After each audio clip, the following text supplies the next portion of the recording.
আসসালামু আলাইকুম এভরিওয়ান। আশা করি সকলেই ভালো আছেন। আপনাদের দোয়ায় আলহামদুলিল্লাহ আমিও ভালো আছি। তো আজকে আমি যে টপিকটি নিয়ে আলোচনা করব সেটি হচ্ছে কিভাবে উইন্ডোজ 7 অ্যাক্টিভ করতে হয়। তো উইন্ডোজ 7 অ্যাক্টিভ করার জন্য আমাদের প্রয়োজন হবে একটি উইন্ডোজ লোডার ফাইল। তো এই লোডার ফাইলটি আমরা অনলাইন থেকে ডাউনলোড করে নেব।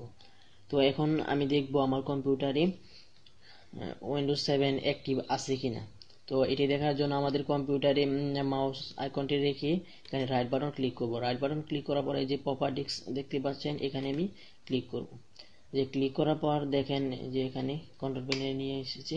তো এই যে দেখেন উইন্ডোজ অ্যাক্টিভ অ্যাক্টিভ এই যে দেখাচ্ছে 24 days to active Windows active now, মানে এটি আমাদেরকে বলছে যে আর 24 দিন এই উইন্ডোজটি অ্যাক্টিভ থাকবে, তারপর এটি আনলক হয়ে যাবে।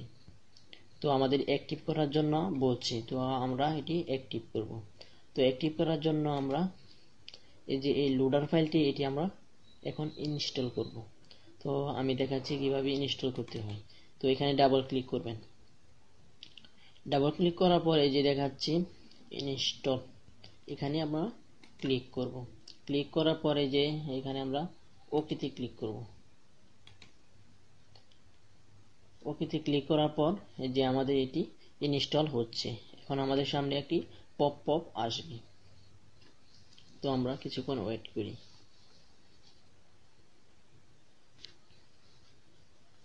তো ভিউয়ার্স আপনারা দেখতেই পাচ্ছেন এই যে আমাদের ইনস্টলটি কমপ্লিট হয়ে গেছে। যে এখানে দেখাচ্ছে ইনস্টল কমপ্লিট দা লোডার, যে এটি আমাদের ইনস্টল কমপ্লিট হয়ে গেছে। তো এখন আমাদের বলছে এটি রেজিস্টার দেওয়ার জন্য। তো আমরা রেজিস্টার দিয়ে দেখব, এখানে গিয়ে দেখব আমরা এটি অ্যাক্টিভ হয়ে গেছে। তো আমি এখন আমার কম্পিউটারটি রেজিস্টার দেব। তো ভিউয়ার্স আপনারা দেখতে পাচ্ছেন আমার কম্পিউটারটি এখন রেজিস্টার হয়ে গেছে। তো এখন আমি দেখব আমার উইন্ডোজ ফাইলটি অ্যাক্টিভ হয়েছে কিনা। তো দেখার জন্য আমি আবার যে এখানে রাইট বাটন ক্লিক করে প্রপার্টিসে যাব।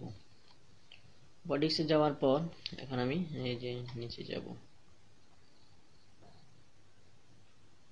নিচে গিয়ে দেখেন এই যে আমার এখানে দেখাচ্ছে উইন্ডোজ ইজ অ্যাক্টিভেট। এই যে এখানে দেখাচ্ছে জেনুইন মাইক্রোসফট, মানে এটি অ্যাক্টিভ হয়ে গেছে। তো এভাবে আপনারা আপনাদের কম্পিউটারে উইন্ডোজ 7 অ্যাক্টিভ করে নেবেন। তো যদি ভিডিওটি ভালো লাগে তাহলে অবশ্যই আমার ভিডিওতে একটি লাইক দিবেন আর আমার চ্যানেলটি সাবস্ক্রাইব করে সাথেই থাকবেন। ধন্যবাদ সকলকে।